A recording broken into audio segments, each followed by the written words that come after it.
Hi guys, welcome back to another episode of Midlifers. It's Ian here. So this time I'm in front of the camera, not behind. And if you're wondering why I'm on the rooftop of HDB, it's because today I'm going to show you guys how to do a time lapse, and not just a normal time lapse, but time lapse from day to night. Alright, so the first thing that is important for a time lapse is basically your composition. So you always need some sort of movement in the scene. It can be like the sun setting, change in light, cars moving. So I've picked a location that's really high up, and just below there we got all the highways converging together, a lot of roundabouts and intersections, things like that. And it's also going to be like sunset soon, so we're going to get the sunset, the day to night transition, plus the moving cars. So as the cars move, we're going to try to get the trails of the lights, and that should add interest into the scene. Okay, so in places where there are railings, you might want to set up your tripod like this with two legs in front. If you set up the tripod normally, you may be able to see the railing in the shot because the center pole may need to be raised up a lot. So if you do this, then you can get a tripod really close to the front of the railing, so that when you mount your camera, you can't really see the railing on top. Alright, so this is how I framed the shot. So what I'm going to do is I'm going to be taking photos in JPEG or HEIF, and I'm going to take it in an S-Log profile so that I can edit the video later on. So the idea is to use the interval meter, and I'll show you the setup in a while. Alright, so now I'll go through the settings of the camera. So I'm using a Sony A7R5. So the first thing that we want to set up is the kind of photos that you're going to be taking, okay? So if it's possible, you should take pictures in HEIF, which is 422 10-bit format. So this will have greater capability for editing than JPEG. So when I shoot in log in this mode, it's almost the same as shooting log video. Okay, so image quality, you can go to the maximum. So you can either shoot only in HEIF, or you can shoot RAW and HEIF, or RAW and JPEG, or just JPEG if you wish. So I choose to go RAW and HEIF because I want the flexibility. In case the exposure is wrong, I can still process the RAWs and correct it a little bit more. But this depends if you have enough space or not. If your card has not enough space, then maybe you just take HEIF and call it a day.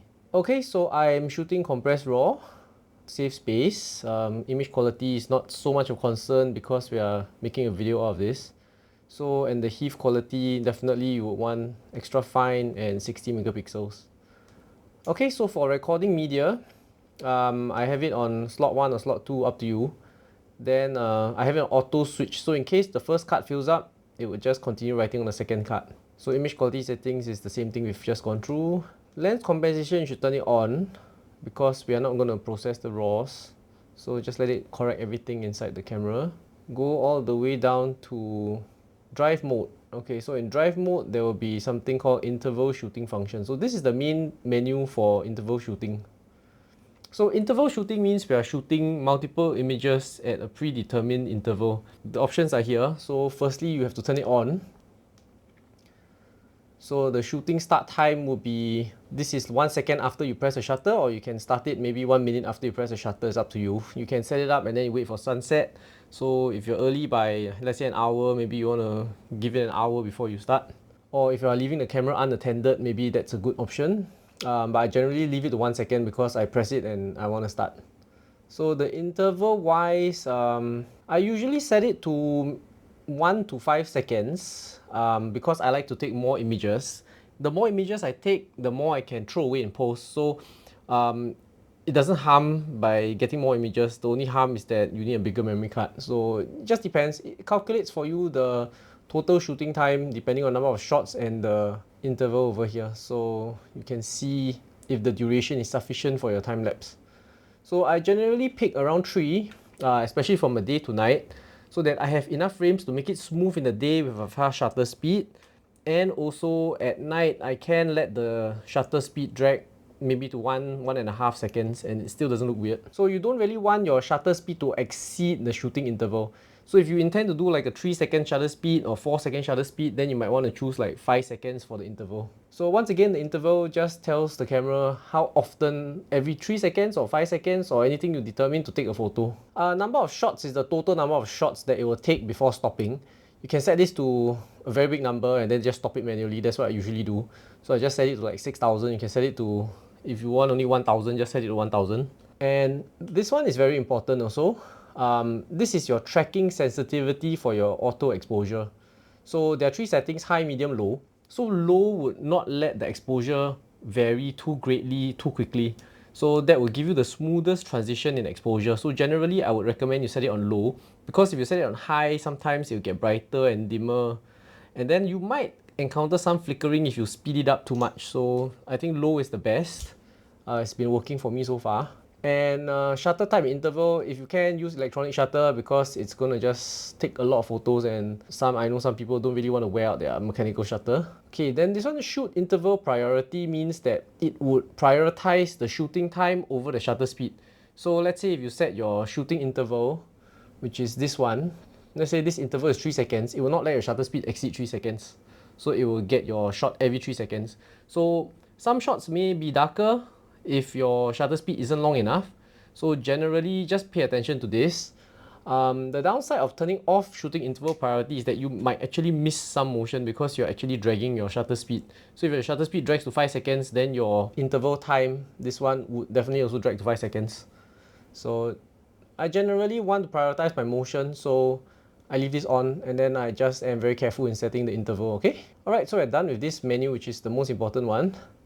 Another thing that you want to do is probably steady shot, turn it off, because we're mounted on a tripod. So yeah, just turn it off. And other than that, focusing, can manual focus. Okay, one more thing that's quite important is that, so metering mode, I will set it to spot. So there are 2 options, large and standard. I leave it on smaller one. And then the spot metering point, I will set it to link to focus point. So let me just show you this. A small focus area, as I shift the focus point, you can see the spot metering changes with it. So this is very important, and this is how we actually meter the scene when we take the time lapse. So I'll show you that in a while. And I'm using manual focus, so I don't want to let the camera hunt for focus every single time a shot is taken, so I just leave it on manual. If you're not confident manual focusing, it's very easy. You just change your focus to manual focus, and then you program another button, let's say on the lens, to switch AF MF. So if I push the button on the lens, it will go to AF. It will try to AF, but I'm too close, that's why it's not working. So it will AF on something. When you let go, it locks in that position. One more thing, white balance, I set it manually to 5500. You can, depending on what you want, just set it to something constant. You can set it to daylight, you can set it to 4000 plus. So just the look that you wish, but just keep it on a manual setting and don't change it. And for the shooting mode, I'm using P, which is program mode. So ISO will be dictated by my picture profile. Okay? If you're using a Sony camera, picture profile 8 is actually S-Log 3 and S-Gamut 3 Cine. So this is the general video picture profile that you use, but I am actually using it to shoot the photos. So my photos would look like log. So later on we'll process that.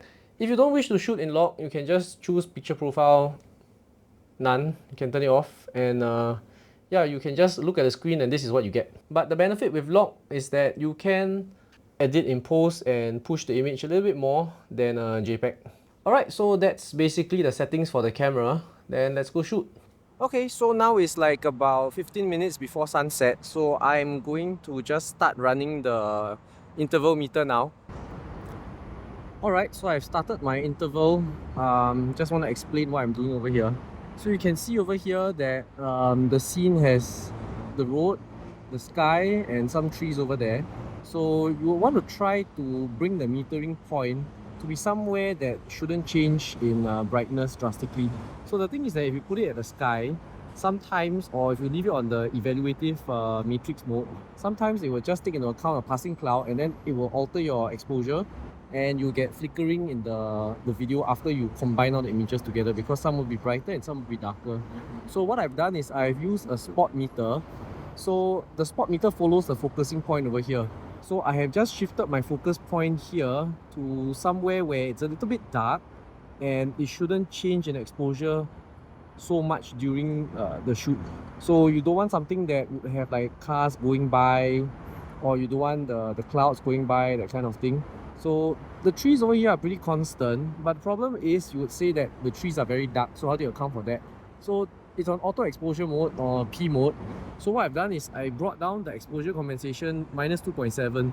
So this would be exposed at minus 2.7 relative to the whole scene, based on metering of this. So if the histogram says that it's not clipping and it's not underexposed, nothing is crushed, you should do fine. Of course, I'm shooting in log, so there's quite a bit of latitude in adjusting. A good tip is to shoot in log if you know what to do. But if you don't know what to do with log, then just shoot in the regular picture profile neutral, and yeah, you'll be having a reasonably exposed JPEG. So if you're not shooting a log, you can see directly from the screen the brightness of your final image. So just use the screen as a good reference. And yeah, I think you should do quite well with that. Okay, one more tip I have is to use a power bank. So you can just strap on a power bank over here, then you just USB-C power the camera. So that will ensure that you don't run out of battery halfway, because we're gonna do maybe an hour of time lapse. So an hour every 3 seconds, there will be quite a lot of pictures. Okay, so as you can see, sky is really cloudy, sunset doesn't look good, but doesn't matter because we're doing a day to night time lapse, so there's still sufficient interest in the scene over here. So we just wait for it to get dark and we can start to see the light trails, the lights coming on the houses. Yeah, that should be quite interesting a shot. Okay, so the sun has set. Most important for time lapse, don't stop. Just persevere and just see it through, because it will always do better. And if you stop, you will mess up the exposure and there will be a lot of issues, and you probably might have wasted the whole earlier session of shooting.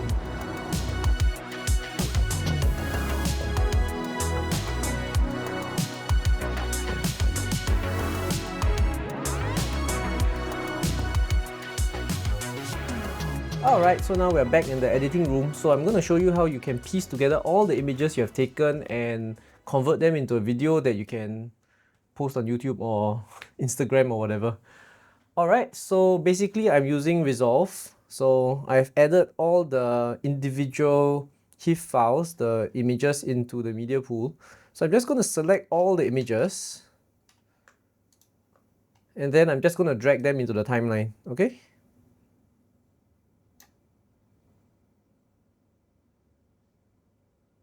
Okay, so now I have 1,000 images in the timeline, so I have to select everything.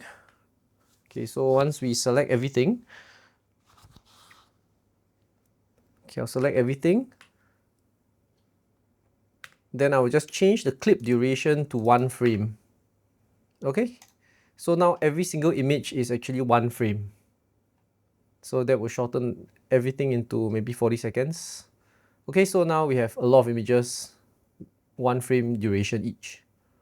So we go over to edit, and you can see there's many frames over here. So if you try to color grade this, it's going to be a nightmare because it's going to be so many images. So what you can do is just convert everything into a compound clip. Just select all, right click, new compound clip, and then just call it whatever you want to call it, compound clip 1, time lapse, whatever. So now we have one compound clip, which is all the images together. Okay, so I took the images in 3:2, which is the full height of the sensor. So you notice there are black bars because our video is 16:9. So we just have to zoom in a little bit. So I'm just going to zoom to 1.2. So that would remove the black bars, crop in a little bit, remove the top and bottom. You can actually shift it up and down if you need to. Okay, so the next thing we need to do now is to actually apply some color correction to this, because I have set the picture profile to log. Not many people know you can actually take images on a Sony camera in log. But this is a very good application for using log to take still images. So we go over to the color page, and let me just add in my standard notes. Alright, so for the first one, we'll do a color space transform. So I am using Davinci White Gamma Intermediate as my timeline color space, and output color space is Rec 709. So I am not managing through here, I am managing through CST and notes. Okay, so the first input, CST, we will choose input as Sony S-Gamut 3 Cine, because that's what we shot in, and Sony S-Log3. Alright, Sony S-Log3. So you can see that we should change this to Davinci White Gamut. And for the output, we'll do another color space transform from Davinci, white gamut, to Rec 709. Okay, so you can see roughly the image has a little bit of correction, a base grade. So let's clean up. Okay, so you can see that now as we play the clip, the color balance needs to be shifted because it starts off really cool. So we need to maybe warm it up quite a bit. And then after that, it becomes really warm at the end. You can see it's so yellow. So we need to cool this part down a little bit. So basically how we handle this is that there are two sections to a time lapse. There's always a day section and a night section. So I fixed the white balance. So we have to correct it in post to let it gradually change from daylight color balance to a night color balance. Okay, so we just cut the clip into two, select blade and just divide. Okay, then we just stack the clips like this. So we put the clip on another track. Okay, but don't concern about this yet. We will color balance the two clips separately. Okay, so for the first clip, what I want to do, just adjust the exposure a little bit. So I think we just bring it up a bit.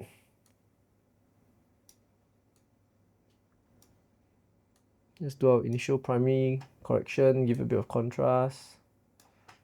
Okay, then after that, we do some shifting of color balance.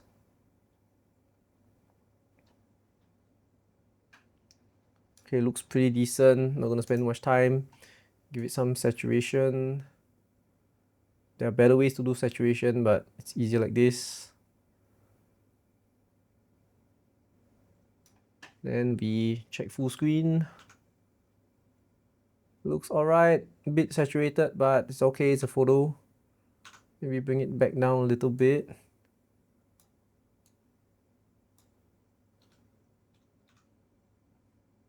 Okay, maybe overall brighten it up a little bit more. Okay, bring down highlights a little.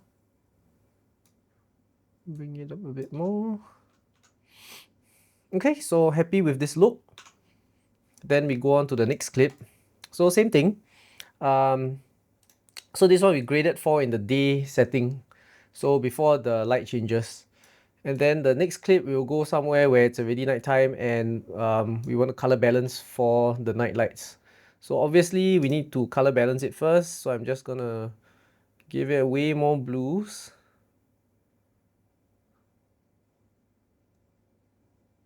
So let's just see how it looks. Okay, so let's just put in some saturation and then we check. Okay, maybe a bit yellow. Let's give it a bit more blue still.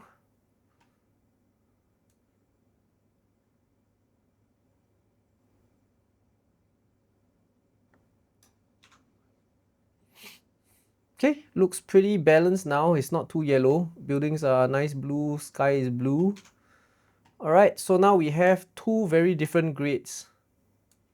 So you can see this part of the second clip is really blue because we have corrected for this part of the clip. And this part we have corrected for the initial part of the clip, and as we go down it's really yellow. So we have to blend the two clips together, okay? So this is how you do it. So you can see that I have split the clips, and what we want to do is just drag to overlap the clips. And then we add a dissolve. So it's very simple. You just add a dissolve to the top clip and then you just drag it. So a cross dissolve will actually basically just fade the clips between the first track and second track. So you can see it fades the white balance, but it's too aggressive. So I want to shift the effect further down. So we can just push it further down. Let me just increase the overlap. Okay, so you can see as we transition to night, the white balance changes, exposure changes, and we are left with a very nice smooth transition. Okay, so this is how you do a time-lapse edit from day to night. The idea is that the camera is a constant where it only changes your exposure, doesn't change your white balance, and then you handle the white balance and a little bit of exposure in post. So enjoy the following time-lapse sequences that I've done. can obviously do much more edits than this, but this is basically how you achieve that. You can grade it in a more complex manner if you wish, just treat it like a video. So that's why I was saying, if you can use the picture profile in S-Log, it will give you greater flexibility in editing later on. If you do it in sRGB, you can also, but if you're a video guy, you'll be definitely more familiar with log and how to handle log. So if you're shooting a Sony camera, just choose S-Log and you can handle that. If you're not confident with grading anything with Davinci or anything, you can just use any of your editor softwares.